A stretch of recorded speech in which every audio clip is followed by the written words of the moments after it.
Hi friends. सबसे पहले तो हमारा पहला वीडियो लाइक करने के लिए थैंक्स। इस वीडियो से हम चाइल्ड डेवलपमेंट और पेडागॉजी सेक्शन की क्वेश्चन आंसर सीरीज स्टार्ट करने जा रहे हैं। इसमें हमने इम्पोर्टेंट क्वेश्चंस का कलेक्शन किया है। अगर आपको हमारा प्रयास पसंद आए तो हमारे वीडियो को लाइक करें। ये इस सीरीज का पहला भाग है। अगर आपको ये वीडियो पसंद आता है तो नीचे के कमेंट में ज़रूर मेंशन करें, ताकि हम इस सीरीज के अगले भाग को भी प्रेजेंट कर सकें। तो दोस्तों, जो पहला क्वेश्चन है इसका, बाल विकास के विभिन्न आयाम और इसके अधिगम के संबंध के संदर्भ में निम्नलिखित में से कौन सा कथन सत्य है? बालकों का विकास एक सतत और अधिगम एक निरंतर प्रक्रिया है।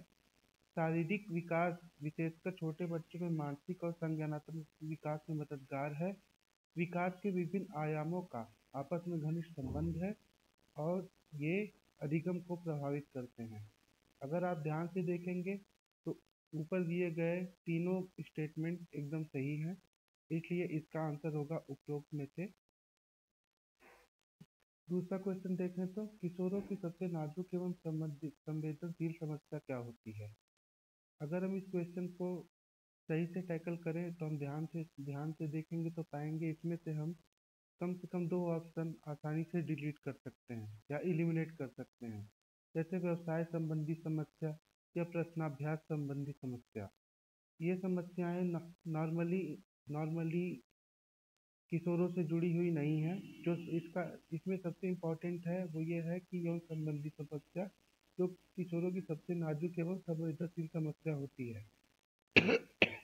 इसलिए इसका आंसर होगा यौन संबंधी समस्या। तीसरा प्रश्न है, किस अवस्था में घनिष्ठ मित्रता की प्रवृत्ति पाई जाती है? इसका सीधा सीधा जवाब है कि किशोरावस्था में।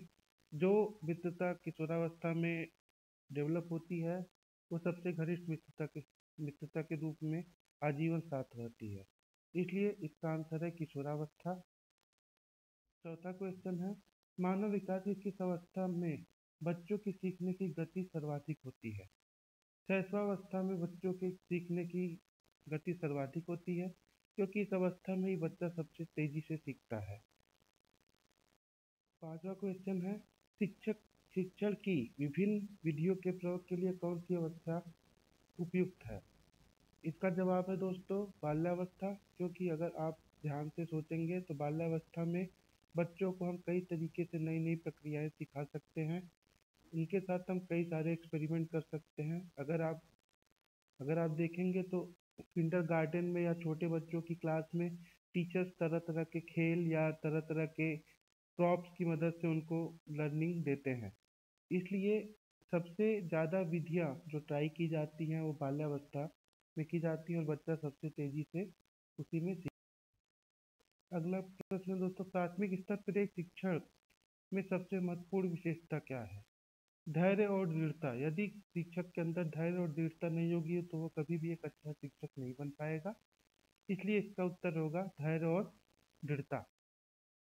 मानव का विकास निम्न में से किस पर निर्भर होता है? उसकी वृद्धि पर, उसके वातावरण पर, उसकी बुद्धि और वातावरण से मिलने वाली परिपक्वता पर। दोस्तों, जब तक हमें अपने चारों तरफ अच्छा एटमॉस्फेयर नहीं मिलेगा तब तक हमारा विकास पूर्ण तरीके से नहीं हो पाएगा। इसलिए इसका आंसर होगा कि उसमें बुद्धि भी हो और उसका वातावरण भी उसको नॉरिश करने वाला हो, ताकि वो पूर्ण रूप से वो उस मानव का विकास हो। जब किशोर में किसी वस्तु, समस्या या परिस्थिति के लिए निजी स्तर पर निर्णय लेने की क्षमता का विकास परिपक्व होने लगता है, तो इस विकास को कहते हैं संज्ञानात्मक विकास। आप चाहो तो इसे एक छोटी सी ट्रिक से भी याद कर सकते हो कि जब कोई भी किशोर में निर्णय लेने की क्षमता आ जाती है तो वो केवल ज्ञान से ही आ सकती है। तो इसका उत्तर हो जाएगा संज्ञानात्मक विकास। विकास शुरू होता है दोस्तों, विकास शुरू होता है प्रसव पूर्ण अवस्था में। हमने ये प्रश्न कई कई सारी साइट्स पर और कई सारी बुक्स में चेक किया। अलग अलग बुक्स में इसका अलग अलग आंसर है, मगर इसका सही आंसर है कि प्रसव पूर्ण अवस्था में। बच्चों के संज्ञानात्मक विकास को सबसे अच्छे तरीके से कहाँ परिभाषित किया जा सकता है? इसका सीधा सीधा आंसर है विद्यालय एवं कक्षा में, क्योंकि विद्यालय एवं कक्षा में ही शिक्षक सबसे ज़्यादा बच्चे के डेवलपमेंट के लिए या संज्ञानात्मक विकास के लिए कंट्रीब्यूट कर सकता है। तो इसका जवाब है विद्यालय एवं कक्षा में, वहीं पर बच्चे का सबसे अच्छा संज्ञानात्मक विकास हो सकता है। निम्न में से किस अवस्था में बच्चे अपने समवयस्क समूह के सक्रिय सदस्य हो जाते हैं? तो इसका उत्तर है किशोरावस्था। किशोरावस्था में बच्चे अपने साथियों को देखकर और समूह समूह की क्रियाएं करने के लिए उत्प्रेरित होते हैं, और किशोरावस्था में सबसे ज़्यादा ये प्रेरणा पाई जाती है। तो किशोरावस्था में बच्चे अपने समवयस्क समूह के सक्रिय सदस्य हो जाते हैं। विकास कभी न समाप्त होने वाली प्रक्रिया है, ये विचार किससे संबंधित है? विकास, अगर आप ध्यान से देखें तो इस प्रश्न में ही इसका उत्तर छुपा हुआ है कि कभी न समाप्त होने वाली, यानी निरंतर। तो इसका सिद्धांत हो जाएगा निरंतरता का सिद्धांत, और आप इस क्वेश्चन को ऐसे याद रख। मानव विकास कुछ विशेष सिद्धांतों पर आधारित है, निम्न में से कौन सा मानव विकास का सिद्धांत नहीं है? तो इसका उत्तर है प्रतिवर्ती। प्रतिवर्ती मानव विकास का सिद्धांत नहीं। बाल मनोविज्ञान में अध्ययन किया जाता है।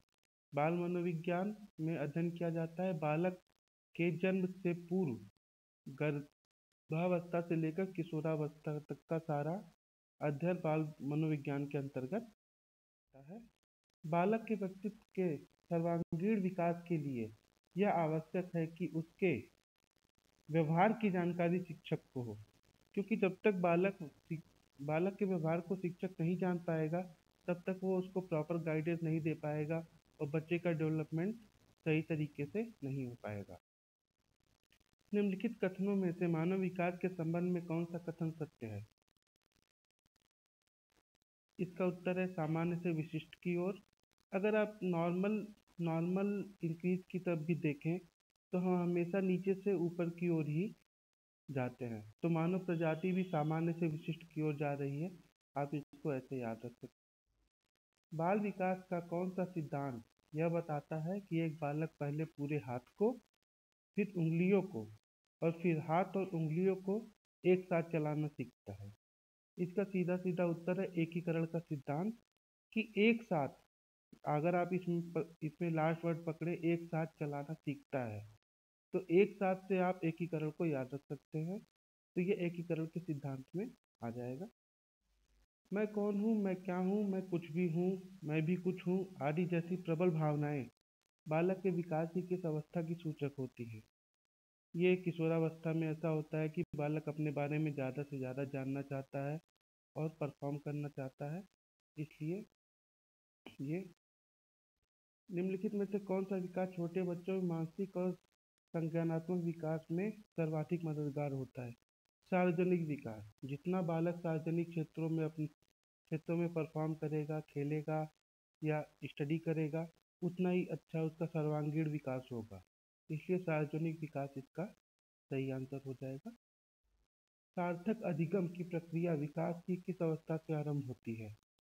सार्थक अधिगम की प्रक्रिया विकास की शैशवावस्था से ही आरंभ हो जाती है, और ये आपको याद हो जाएगा कि शैशवावस्था से ही सार्थक अधिगम की प्रक्रिया विकास की अवस्था से आरंभ होती है।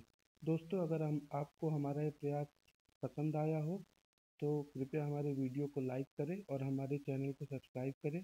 हम जल्दी ही इस वीडियो का दूसरा पार्ट अपलोड करेंगे, और हम इस सीरीज में कम से कम 10 वीडियो अपलोड करेंगे, जिसमें आपको चाइल्ड डेवलपमेंट और पेडागॉजी के लगभग सारे महत्वपूर्ण क्वेश्चंस के आंसर एक जगह मिल जाएं, ताकि आप उनको एक बार में तैयार कर सकें। थैंक यू दोस्तों, थैंक यू वेरी मच।